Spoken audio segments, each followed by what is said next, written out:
सौराष्ट्रे सोमनाथं च श्रीशैले मल्लिकार्जुनम् उज्जयिन्यां महाकालमोमकारमलेश्वरम् परल्यां वैद्यनाथं च डाकिन्यां भीमशङ्करम्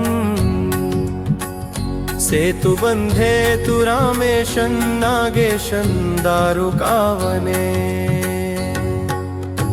वाराणस्यां तु विश्वेशं त्र्यम्बकं गौतमी तटे हिमालये तु केदारं घुष्मेशं च शिवालये एतानि ज्योतिर्लिङ्गानि सायं प्रातः पठे नर सप्त जन्म कृतं पापं स्मरणेन विनश्यति अन्यथा शरणं नास्ति त्वमेव शरणं मम तस्मात् कारुण्यभावेन रक्ष मां महेश्वरम् सौराष्ट्रे सोमनाथं च श्रीशैले मल्लिकार्जुनम् उज्जयिन्यां महाकालमोमकारमलेश्वरम् परल्यां वैद्यनाथं च डाकिन्यां भीमशङ्करम् सेतुबन्धे तु रामेशं नागेशं दारुकावने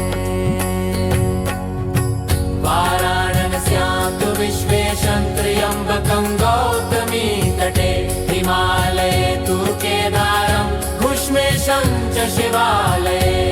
एतानि ज्योतिर्लिङ्गानि सायं प्रातः पठे नर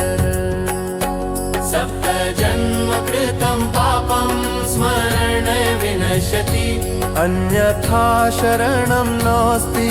त्वमेव शरणं मम तस्मात् कारुण्यभावेन रक्ष मां महेश्वर सौराष्ट्रे सोमनाथं च श्रीशैले मल्लिकार्जुनम्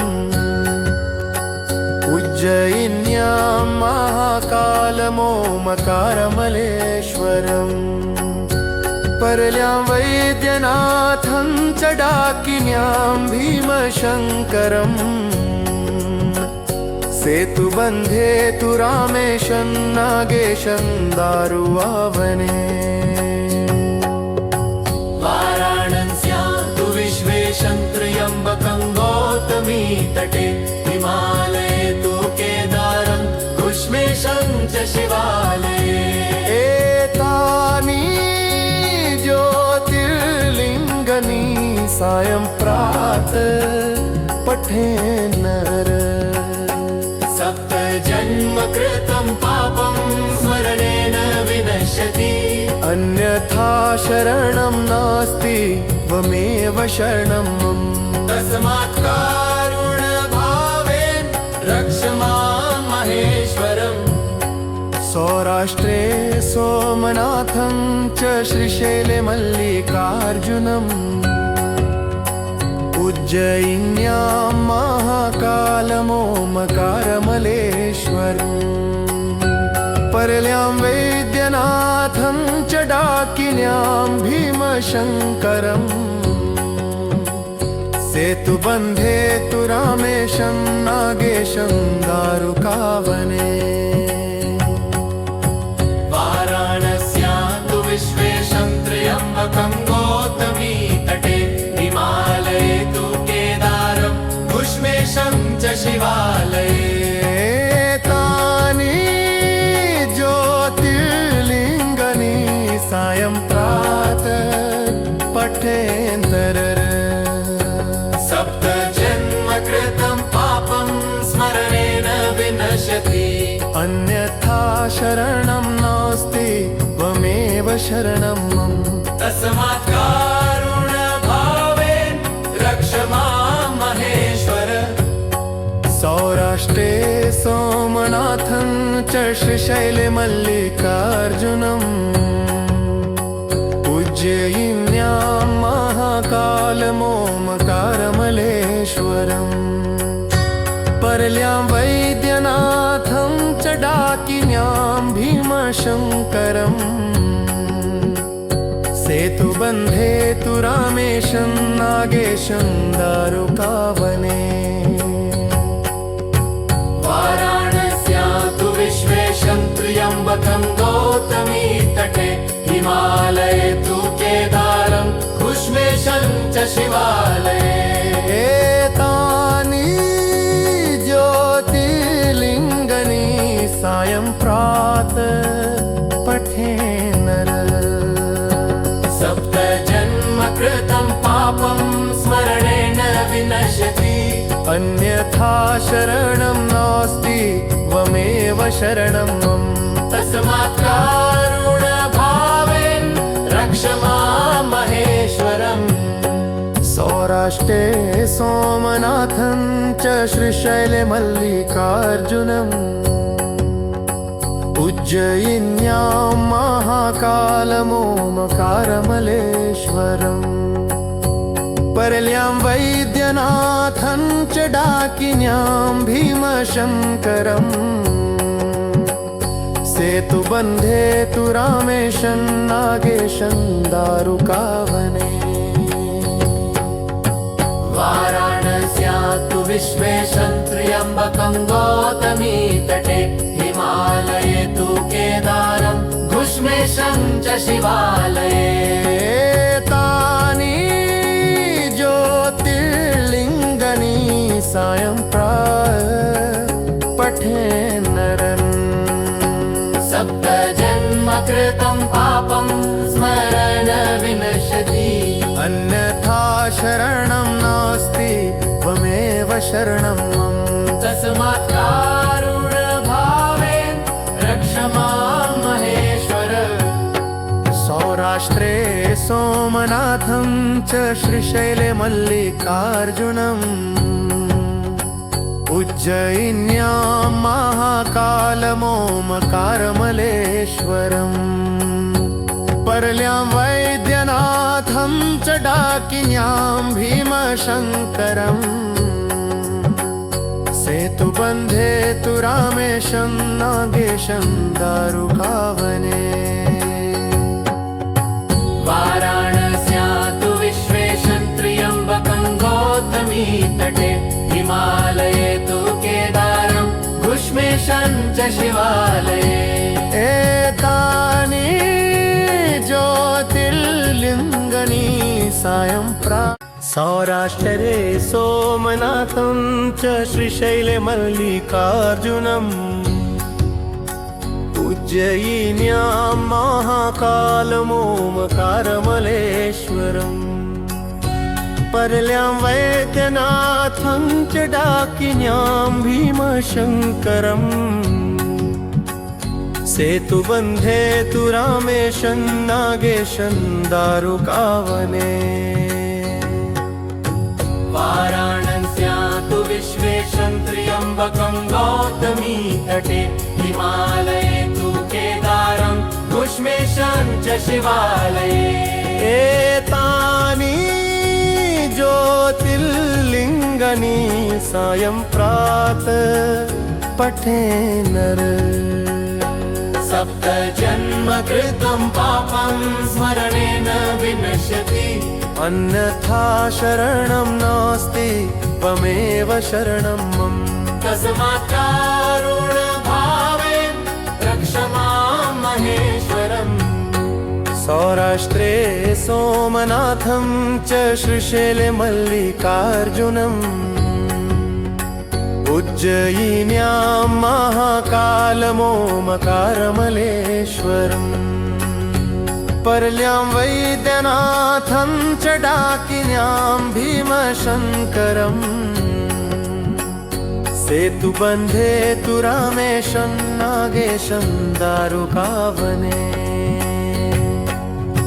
वाराणस्यां तु विश्वेशं त्र्यम्बकं गौतमी तटे हिमालये तु केदारं कुष्मेशं च शिवालये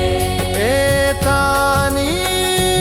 ज्योतिर्लिङ्गानि सायं प्रातः पठे नर सप्तजन्म कृतं पापं स्मरण विनश्यति अन्यथा शरणं नास्ति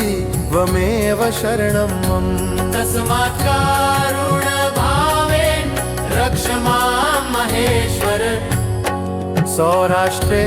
सोमनाथं च श्रीशैले मल्लिकार्जुनम्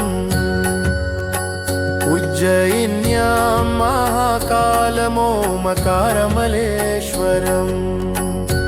परल्यां वैद्यनाथं च डाकिन्यां भीमशङ्करम् सेतुबन्धे तु रामेशं नागेशं दारुवावने वाराणस्यां तु विश्वेशं त्र्यम्बकं गौतमी तटे हिमालये तु केदारं कुष्मेशं च शिवालये एतानि ज्योतिर्लिङ्गानि सायं प्रातः पठे नर सप्तजन्म कृतं पापं स्मरणेन विनश्यति अन्यथा शरणं नास्ति त्वमेव शरणं मम तस्मात् कारुण्यभावेन रक्ष मां महेश्वरम् सौराष्ट्रे सोमनाथं च श्रीशैले मल्लिकार्जुनम् उज्जयिन्यां महाकालमोमकारमलेश्वरम् परल्यां वैद्यनाथं च डाकिन्यां भीमशङ्करम् सेतुबन्धे तु रामेशं नागेशं दारुकावने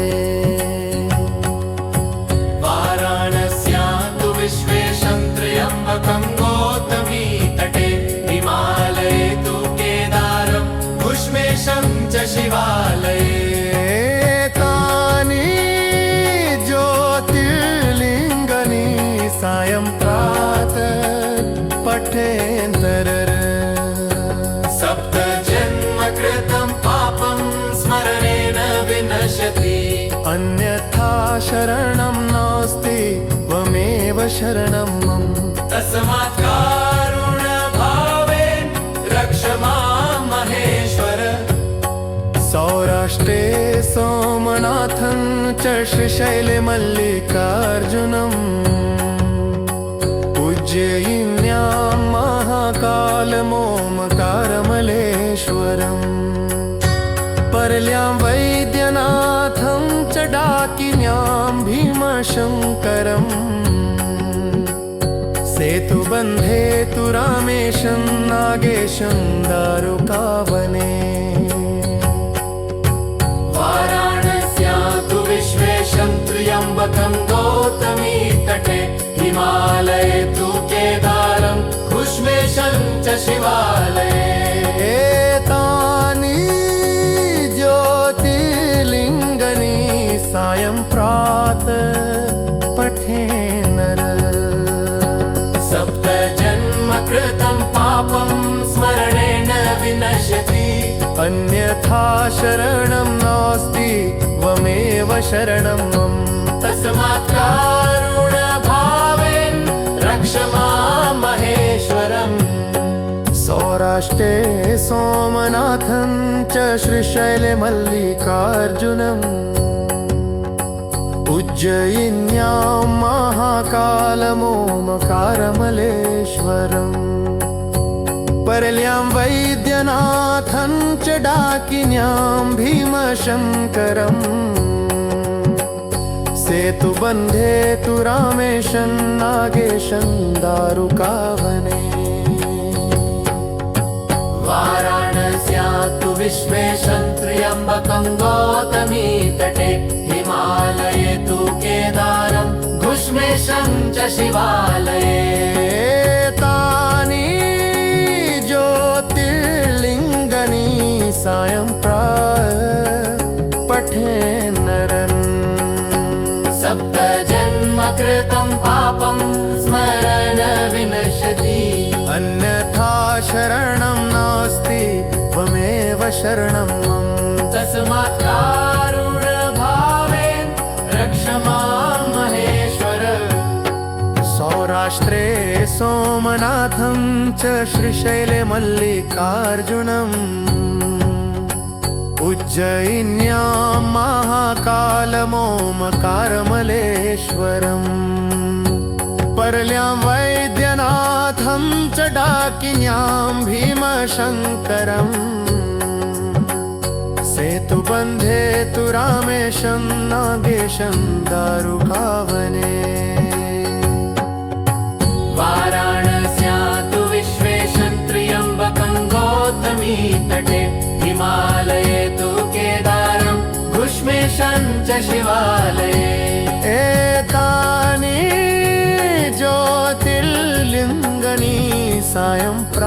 सौराष्ट्रे सोमनाथं च श्रीशैले मल्लिकार्जुनम्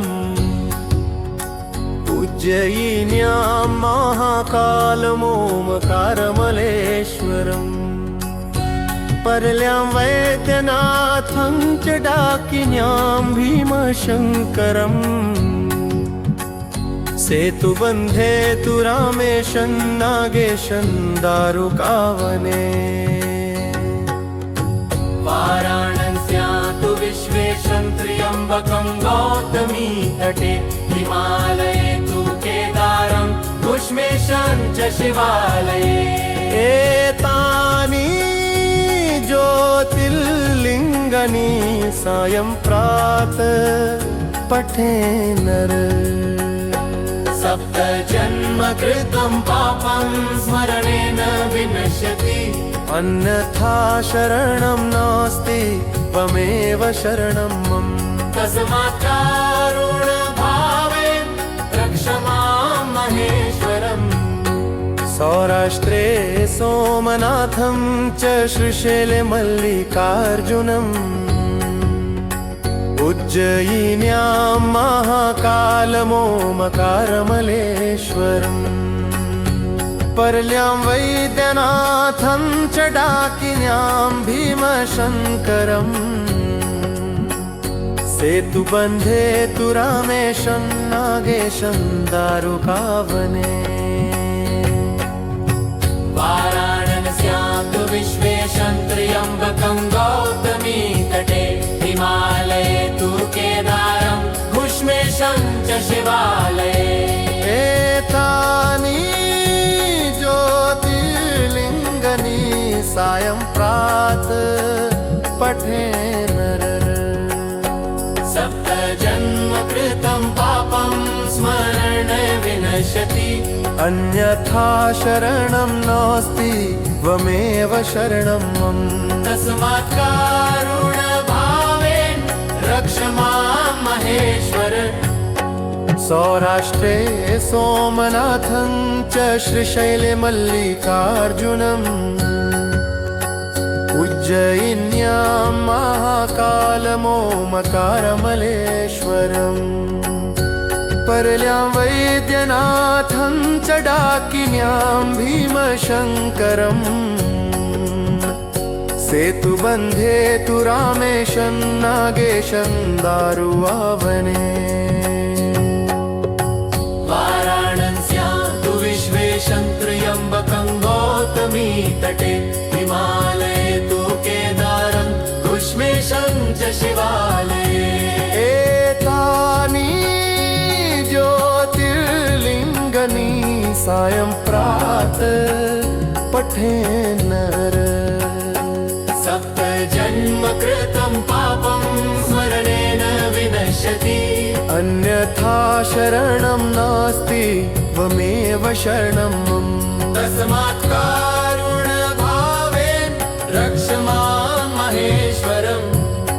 सौराष्ट्रे सोमनाथं च श्रीशैले मल्लिकार्जुनम् उज्जयिन्यां महाकालमोमकारमलेश्वरम् परल्यां वैद्यनाथं च डाकिन्यां भीमशङ्करम् सेतुबन्धे तु रामेशं नागेशं दारुकावने वाराणस्यां तु विश्वेशं त्र्यम्बकं गौतमी तटे हिमालये तु केदारं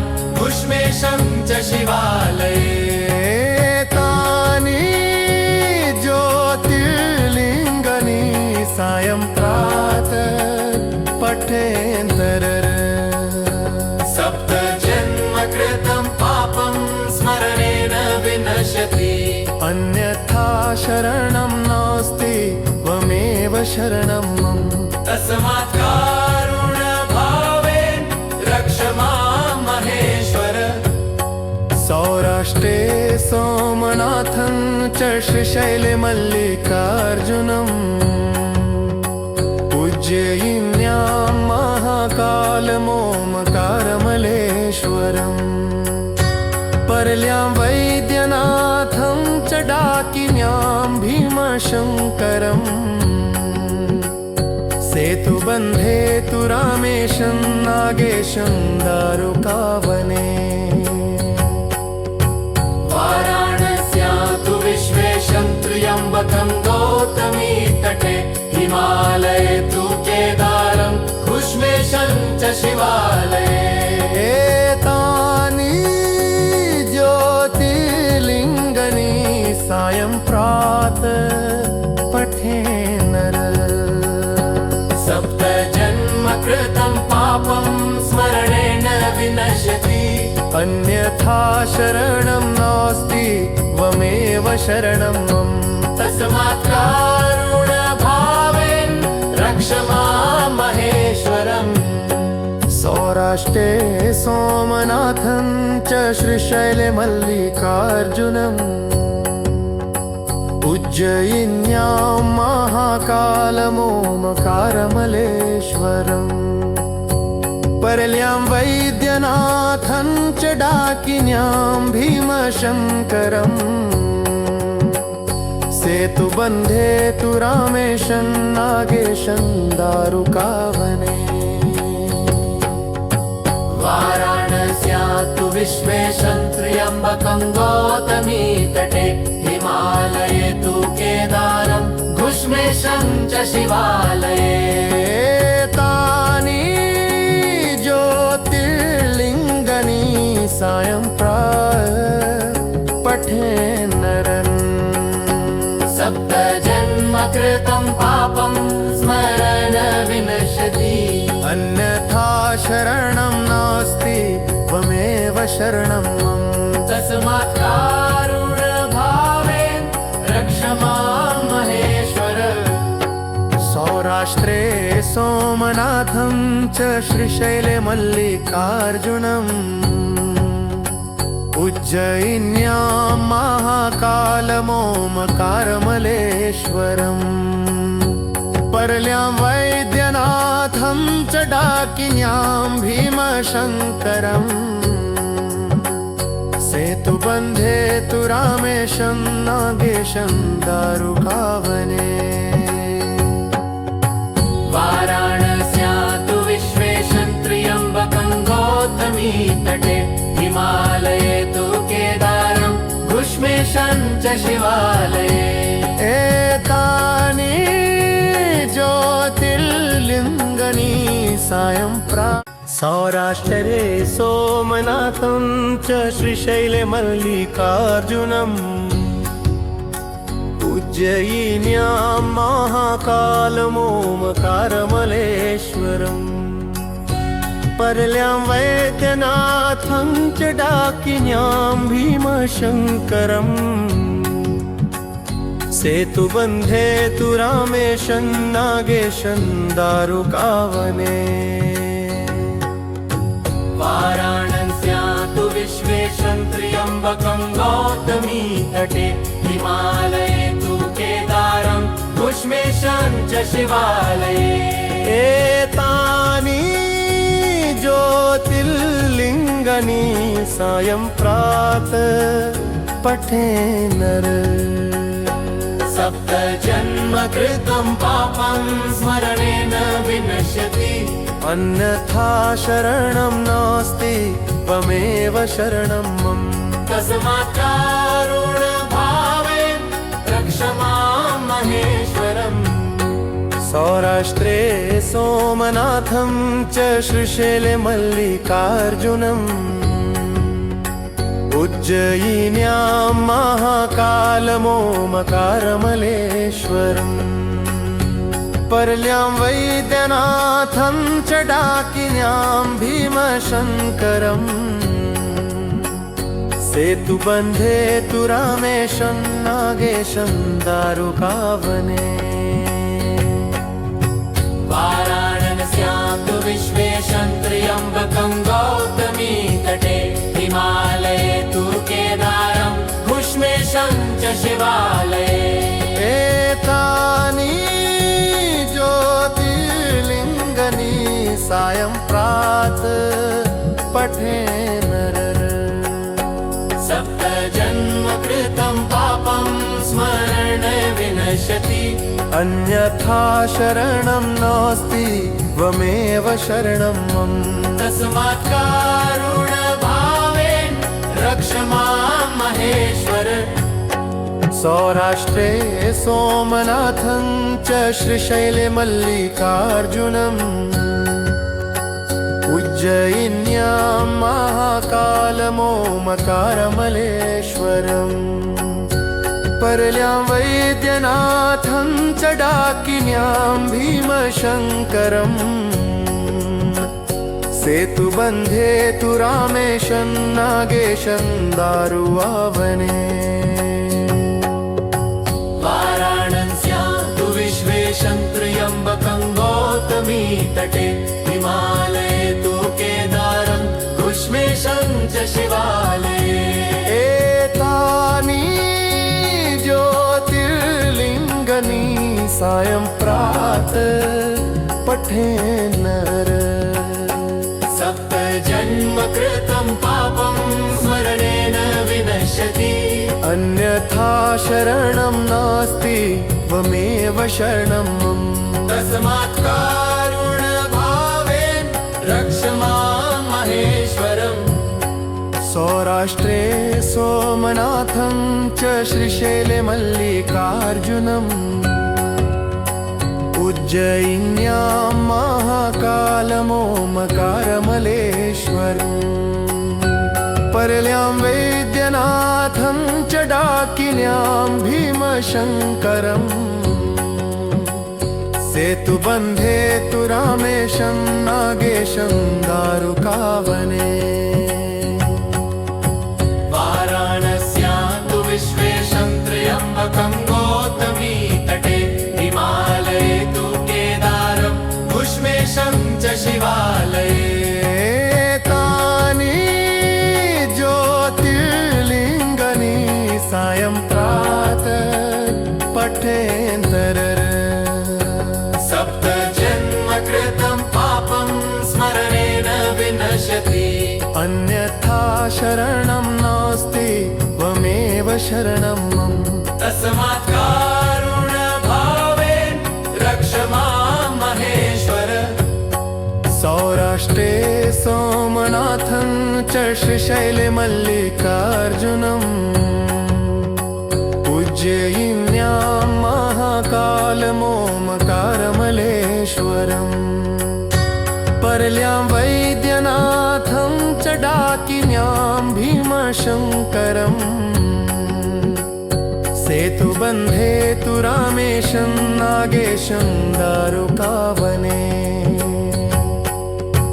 वाराणस्यां तु विश्वेशं त्र्यम्बकं गौतमी तटे हिमालये तु केदारं घुष्मेशं च शिवालये एतानि ज्योतिर्लिङ्गनि सायं प्रातः पठे नरः सप्त जन्म कृतं पापं स्मरणेन विनश्यति अन्यथा शरणं नास्ति त्वमेव शरणं मम तस्मात् कारुणभावेन रक्ष मां महेश्वरम् सौराष्ट्रे सोमनाथं च श्रीशैले मल्लिकार्जुनम् उज्जयिन्यां महाकालमोमकारमलेश्वरम् परल्यां वैद्यनाथं च डाकिन्यां भीमशङ्करम् सेतुबन्धे तु रामेशं नागेशं दारुकावने वाराणस्यां तु विश्वेशं त्र्यम्बकं गौतमी तटे हिमालये तु केदारं विश्वेशं च शिवालये एतानि ज्योतिर्लिङ्गानि सायं पठे नरन् सप्त जन्म कृतं पापं स्मरन् विनश्यति अन्यथा शरणं नास्ति त्वमेव शरणं मम तस्मात् कारुण्यभावेन रक्ष मां महेश्वर सौराष्ट्रे सोमनाथं च श्रीशैले मल्लिकार्जुनम् उज्जयिन्यां महाकालमोमकारमलेश्वरम् परल्यां वैद्यनाथं च डाकिन्यां भीमशङ्करम् सेतुबन्धे तु रामेशं नागेशं दारुकावने वाराणस्यां तु विश्वेशं त्र्यम्बकं गौतमी तटे हिमालये तु केदारं घुष्मेशं च शिवालये एतानि ज्योतिर्लिङ्गानि सायं सौराष्ट्रे सोमनाथं च श्रीशैले मल्लिकार्जुनम् उज्जयिन्यां महाकालमोमकारमलेश्वरम् परल्यां वैद्यनाथं च डाकिन्यां भीमशङ्करम् सेतुबन्धे तु रामेशं नागेशं दारुकावने वाराणस्यां तु विश्वेशं त्र्यम्बकं गौतमी तटे हिमालये तु केदारं घुष्मेशं च शिवालये एतानि ज्योतिर्लिङ्गानि सायं पठे नर सप्त जन्म कृतं पापं स्मरणेन विनश्यति अन्यथा शरणं नास्ति त्वमेव शरणं मम तस्मात् कारुण्यभावेन रक्ष मां महेश्वरम् सौराष्ट्रे सोमनाथं च श्रीशैले मल्लिकार्जुनम् उज्जयिन्यां महाकालमोमकारमलेश्वरम् परल्यां वैद्यनाथं च डाकिन्यां भीमशङ्करम् सेतुबन्धे तु रामेशं नागेशं दारुकावने वाराणस्यां तु विश्वेशं त्र्यम्बकं गौतमी तटे हिमालये तु केदारं घुष्मेशं च शिवालये एतानि ज्योतिर्लिङ्गानि सायं पठे नर सप्त जन्म कृतं पापं स्मरण विनश्यति अन्यथा शरणं नास्ति त्वमेव शरणं मम तस्मात् कारुण्यभावेन रक्ष मां महेश्वर सौराष्ट्रे सोमनाथं च श्रीशैले मल्लिकार्जुनम् उज्जयिन्यां महाकालमोमकारमलेश्वरम् परल्यां वैद्यनाथं च डाकिन्यां भीमशङ्करम् सेतुबन्धे तु रामेशं नागेशं दारुकावने वाराणस्यां तु विश्वेशं त्र्यम्बकं गौतमी तटे हिमालये तु केदारं घुष्मेशं च शिवालये एतानि ज्योतिर्लिङ्गानि सायं पठे नर सप्त जन्म कृतं पापं स्मरणेन विनश्यति अन्यथा शरणं नास्ति त्वमेव शरणं मम तस्मात् कारुण्यभावेन रक्ष मां महेश्वरम् सौराष्ट्रे सोमनाथं च श्रीशैले मल्लिकार्जुनम् उज्जयिन्यां महाकालमोमकारमलेश्वरम् परल्यां वैद्यनाथं च डाकिन्यां भीमशङ्करम् सेतुबन्धे तु रामेशं नागेशं दारुकावने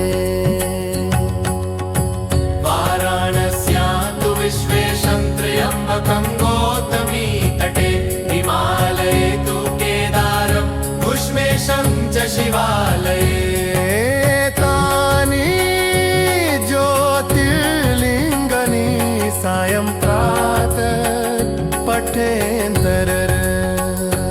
सप्त जन्म कृतं पापं स्मरणेन विनश्यति अन्यथा शरणं नास्ति त्वमेव शरणं मम तस्मात् कारुण्यभावेन रक्ष मां महेश्वर सौराष्ट्रे सोमनाथं च श्रीशैले मल्लिकार्जुनम् उज्जयिन्यां महाकालमोमकारमलेश्वरम् परल्यां वैद्यनाथं च डाकिन्यां भीमशङ्करम् सेतुबन्धे तु रामेशं नागेशं दारुकावने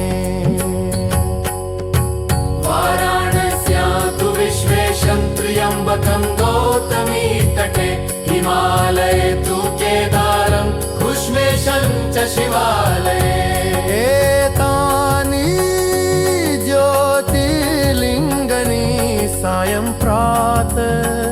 पठेन्नर सप्त जन्म कृतं पापं स्मरणेन विनश्यति अन्यथा शरणं नास्ति त्वमेव शरणं मम तस्मात् कारुण्यभावेन रक्ष मां महेश्वरम् सौराष्ट्रे सोमनाथं च श्रीशैले मल्लिकार्जुनम् उज्जयिन्यां महाकालमोमकारमलेश्वरम् परल्यां वैद्यनाथं च डाकिन्यां भीमशङ्करम् सेतुबन्धे तु रामेशं नागेशं दारुकावने वाराणस्यां तु विश्वेशं त्र्यम्बकं गौतमी तटे हिमालये तु केदारं भुष्मेशं च शिवालये तानि ज्योतिर्लिङ्गनि सायं प्रातः पठेन्नरन् सप्त जन्म कृतं पापं स्मरण विनश्यति अन्यथा शरणं नास्ति त्वमेव शरणं मम तस्मात् कारुण्यभावेन रक्ष मां महेश्वर सौराष्ट्रे सोमनाथं च श्रीशैले मल्लिकार्जुनम् उज्जयिन्यां महाकालमोमकारमलेश्वरम् परल्यां वैद्यनाथं च डाकिन्यां भीमशङ्करम् सेतुबन्धे तु रामेशं नागेशं दारुकावने वाराणस्यां तु विश्वेशं त्र्यम्बकं गौतमी तटे हिमालये तु केदारं भुष्मेशं च शिवालये एतानि ज्योतिर्लिङ्गनि सायं सौराष्ट्रे सोमनाथं च श्रीशैले मल्लिकार्जुनम् उज्जयिन्यां महाकालमोमकारमलेश्वरम् परल्यां वैद्यनाथं च डाकिन्यां भीमशङ्करम् सेतुबन्धे तु रामेशं नागेशं दारुकावने वाराणस्यां तु विश्वेशं त्र्यम्बकं गौतमी तटे हिमालये तु केदारं भुष्मेशं च शिवालये एतानि ज्योतिर्लिङ्गानि ज्योतिर्लिङ्गनि सायं प्रातः पठे नर। सप्त जन्म कृतं पापं स्मरणेन विनश्यति। अन्यथा शरणं नास्ति त्वमेव शरणं मम। तस्मात् कारुण्यभावेन रक्ष मां महेश्वरम्। सौराष्ट्रे सोमनाथं च श्रीशैले मल्लिकार्जुनम्। उज्जयिन्यां महाकालमोमकारमलेश्वरम्। पर्ल्यां वैद्यनाथं च डाकिन्यां भीमशङ्करम्। सेतुबन्धे तु रामेशं नागेशं दारुकावने। वाराणस्यां तु विश्वेशं त्र्यम्बकं गौतमी तटे। हिमालये तु केदारं घुष्मेशं च शिवालये। एतानि ज्योतिर्लिङ्गनि सायं प्रातः पठे नर। सप्त जन्म कृतं पापं स्मरण विनश्यति। अन्यथा शरणं नास्ति त्वमेव शरणं मम। तस्मात् कारुण्यभावेन रक्ष मां महेश्वर। सौराष्ट्रे सोमनाथं च श्रीशैले मल्लिकार्जुनम्। उज्जयिन्यां महाकालमोमकारमलेश्वरम्। पर्ल्यां वैद्यनाथं च डाकिन्यां भीमशङ्करम्। सेतुबन्धे तु रामेशं नागेशं दारुवावने।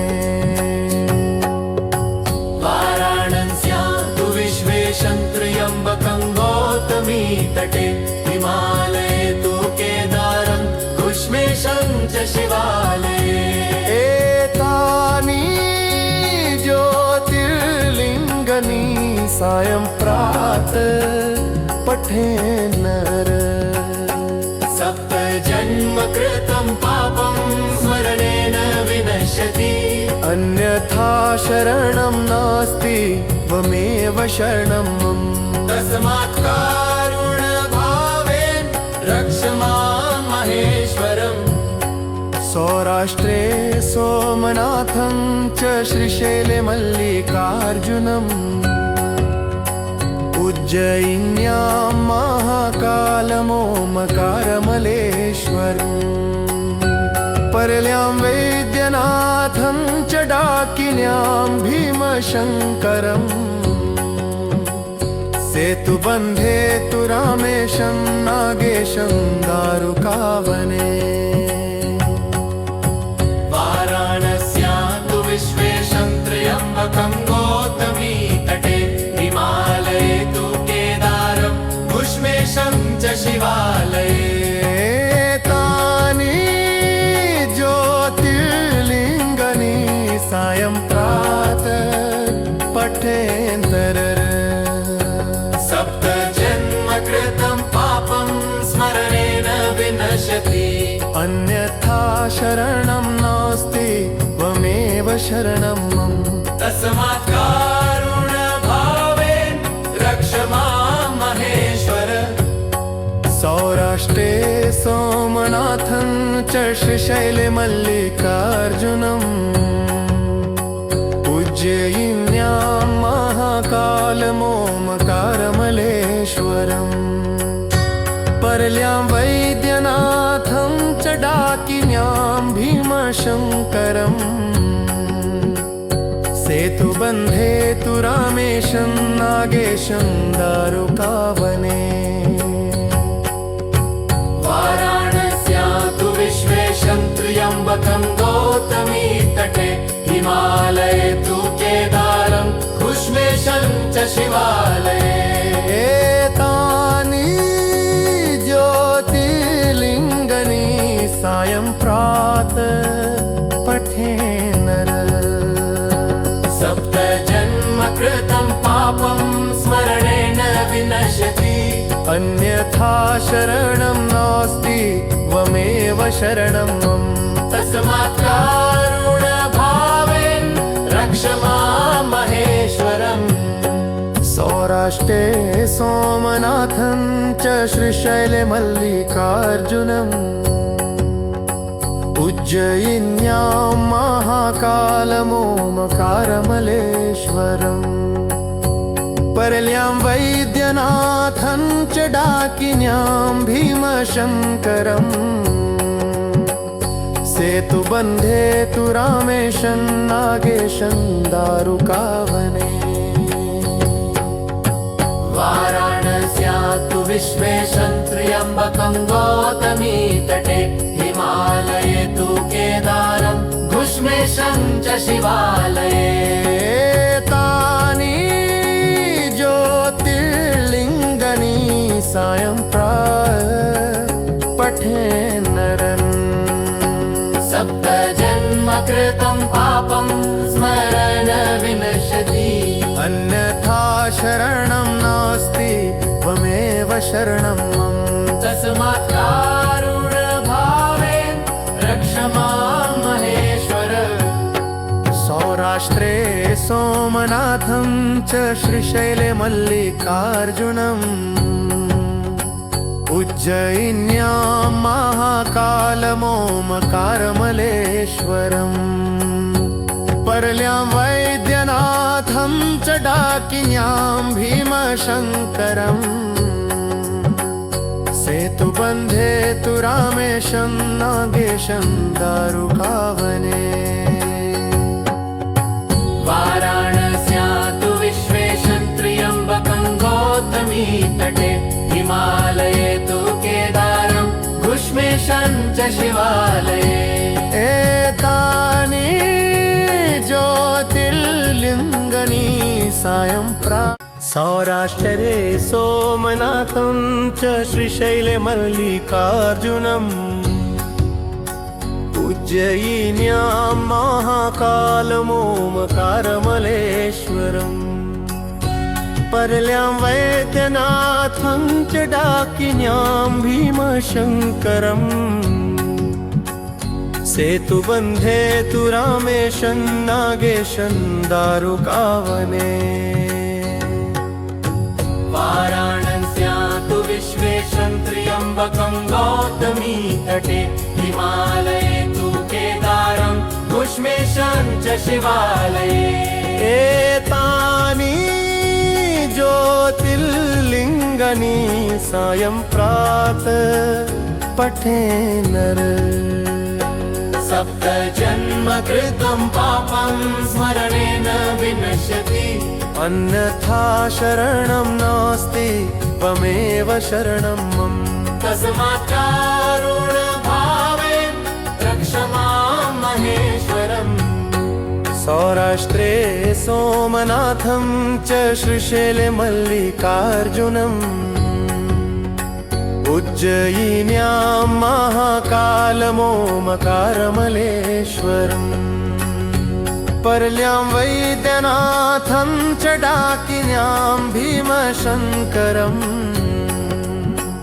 सेतुबन्धे तु रामेशं नागेशं दारुकावने वाराणस्यां तु विश्वेशं त्र्यम्बकं गौतमी तटे हिमालये तु केदारं घुष्मेशं च शिवालये एतानि ज्योतिर्लिङ्गानि सायं प्रातः पठे नर सप्त जन्म कृतं पापं स्मरण विनश्यति अन्यथा शरणं नास्ति त्वमेव शरणं मम तस्मात् कारुण्यभावेन रक्ष मां महेश्वर सौराष्ट्रे सोमनाथं च श्रीशैले मल्लिकार्जुनम् उज्जयिन्यां महाकालमोमकारमलेश्वरम् परल्यां वैद्यनाथं च डाकिन्यां भीमशङ्करम् सेतुबन्धे तु रामेशं नागेशं दारुवने वाराणस्यां तु विश्वेशं त्र्यम्बकं गौतमी तटे हिमालये तु केदारं कुष्मेशं च शिवालये एतानि ज्योतिर्लिङ्गानि सायं प्रातः पठे नर सप्त जन्म कृतं पापं स्मरणेन विनश्यति अन्यथा शरणं नास्ति त्वमेव शरणं मम तस्मात् कारुण्यभावेन रक्ष मां महेश्वरम् सौराष्ट्रे सोमनाथं च श्रीशैले मल्लिकार्जुनम् उज्जयिन्यां महाकालमोमकारमलेश्वरम् परल्यां वैद्यनाथं च डाकिन्यां भीमशङ्करम् सेतुबन्धे तु रामेशं नागेशं दारुकावने वाराणस्यां तु विश्वेशं त्र्यम्बकं गौतमी तटे हिमालये तु केदारं कुष्मेशं च शिवालये तानि ज्योतिर्लिङ्गानि सायं प्रातः पठेन्तर सप्त जन्म कृतं पापं स्मरणेन विनश्यति अन्यथा शरणं नास्ति त्वमेव शरणं मम तस्मात् कारुण्यभावेन रक्ष मां महेश्वर सौराष्ट्रे सोमनाथं च श्रीशैले मल्लिकार्जुनम् उज्जयिन्यां महाकालमोमकारमलेश्वरम् परल्यां वैद्यनाथं च डाकिन्यां भीमशङ्करम् सेतुबन्धे तु रामेशं नागेशं दारुकावने वाराणस्यां तु विश्वेशं त्र्यम्बकं गौतमी तटे हिमालये तु केदारं कुष्मेशं च शिवालये एतानि ज्योतिर्लिङ्गानि सायं प्रातः पठे नर सप्त जन्म कृतं पापं स्मरणेन विनश्यति अन्यथा शरणं नास्ति त्वमेव शरणं मम तस्मात् कारुण्यभावेन रक्ष मां महेश्वरम् सौराष्ट्रे सोमनाथं च श्रीशैले मल्लिकार्जुनम् उज्जयिन्यां महाकालमोमकारमलेश्वरम्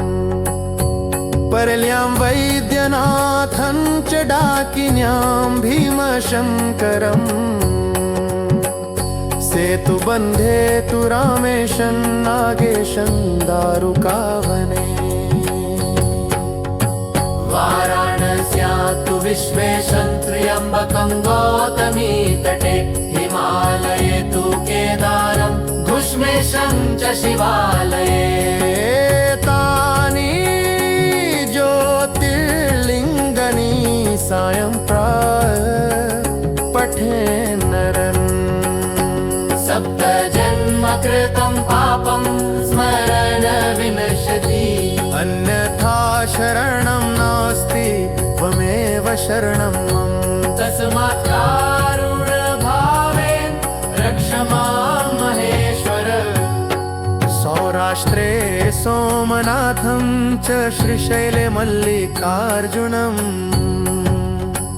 उज्जयिन्यां महाकालमोमकारमलेश्वरम्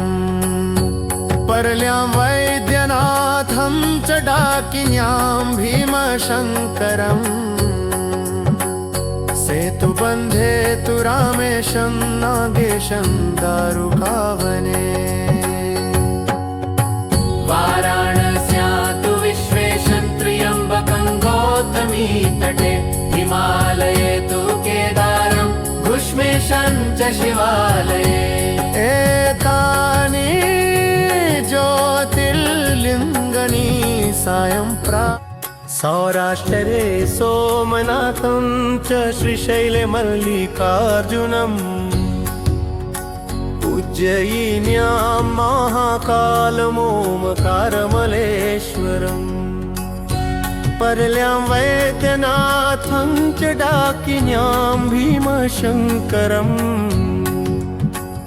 सेतुबन्धे तु रामेशं नागेशं दारुकावने वाराणस्यां तु विश्वेशं त्र्यम्बकं गौतमी तटे हिमालये तु केदारं कुष्मेशं च शिवालये एतानि ज्योतिर्लिङ्गनि सायं प्रातः पठे नर सप्त जन्म कृतं पापं स्मरणेन विनश्यति अन्यथा शरणं नास्ति त्वमेव शरणं मम तस्मात् कारुण्यभावेन रक्ष मां महेश्वरम् सौराष्ट्रे सोमनाथं च श्रीशैले मल्लिकार्जुनम् उज्जयिन्यां महाकालमोमकारमलेश्वरम् परल्यां वैद्यनाथं च डाकिन्यां भीमशङ्करम् सेतुबन्धे तु रामेशं नागेशं दारुकावने वाराणस्यां तु विश्वेशं त्र्यम्बकं गौतमी तटे हिमालये तु केदारं कुष्मेशं च शिवालये एतानि ज्योतिर्लिङ्गनि सायं प्रातः पठे नर सप्त जन्म कृतं पापं स्मरण विनश्यति अन्यथा शरणं नास्ति त्वमेव शरणं मम तस्मात् कारुण्यभावेन रक्ष मां महेश्वर सौराष्ट्रे सोमनाथं च श्रीशैले मल्लिकार्जुनम् उज्जयिन्यां महाकालमोमकारमलेश्वरम् परल्यां वैद्यनाथं च डाकिन्यां भीमशङ्करम् सेतुबन्धे तु रामेशं नागेशं दारुकावने वाराणस्यां तु विश्वेशं त्र्यम्बकं गौतमी तटे हिमालये तु केदारं कुष्मेशं च शिवालये एतानि ज्योतिर्लिङ्गनि सायं प्रातः पठे नर सप्त जन्म कृतं पापं स्मरणेन विनश्यति अन्यथा शरणं नास्ति त्वमेव शरणं मम तस्मात् कारुण्यभावेन रक्ष मां महेश्वरम् सौराष्ट्रे सोमनाथं च श्रीशैले मल्लिकार्जुनम् उज्जयिन्यां महाकालमोमकारमलेश्वरम् परल्यां वैद्यनाथं च डाकिन्यां भीमशङ्करम् सेतुबन्धे तु रामेशं नागेशं दारुकावने वाराणस्यां तु विश्वेशं त्र्यम्बकं गौतमी तटे हिमालये तु केदारं कुष्मेशं च शिवालये एतानि ज्योतिर्लिङ्गनि सायं प्रातः पठे नर सप्त जन्म कृतं पापं स्मरणेन विनश्यति अन्यथा शरणं नास्ति त्वमेव शरणं मम तस्मात् कारुण्यभावेन रक्ष मां महेश्वर सौराष्ट्रे सोमनाथं च श्रीशैले मल्लिकार्जुनम् उज्जयिन्यां महाकालमोमकारमलेश्वरम् परल्यां वैद्यनाथं च डाकिन्यां भीमशङ्करम् सेतुबन्धे तु रामेशं नागेशं दारुकावने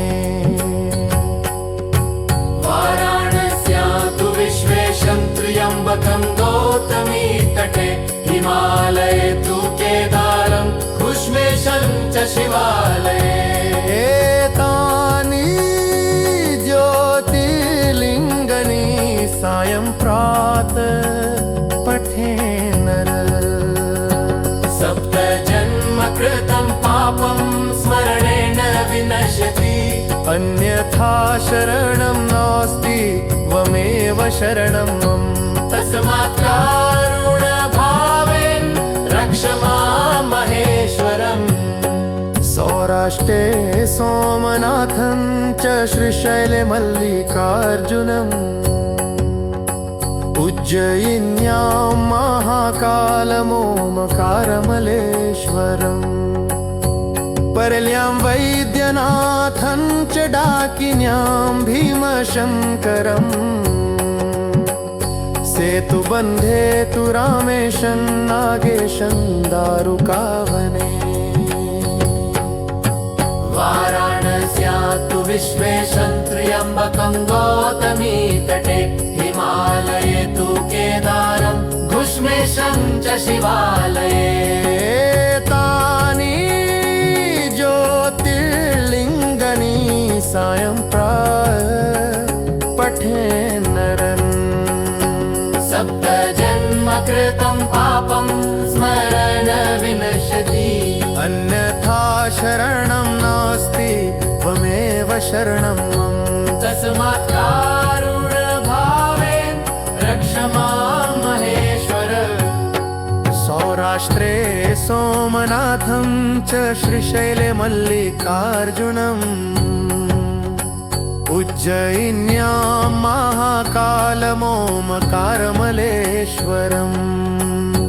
परल्यां वैद्यनाथं च डाकिन्यां भीमशङ्करम् सेतुबन्धे तु रामेशं नागेशं दारुकावने वाराणस्या तु विश्वेशं त्र्यम्बकं गौतमी तटे हिमालये तु केदारं घुष्मेशं च शिवालये एतानि ज्योतिर्लिङ्गनि सायं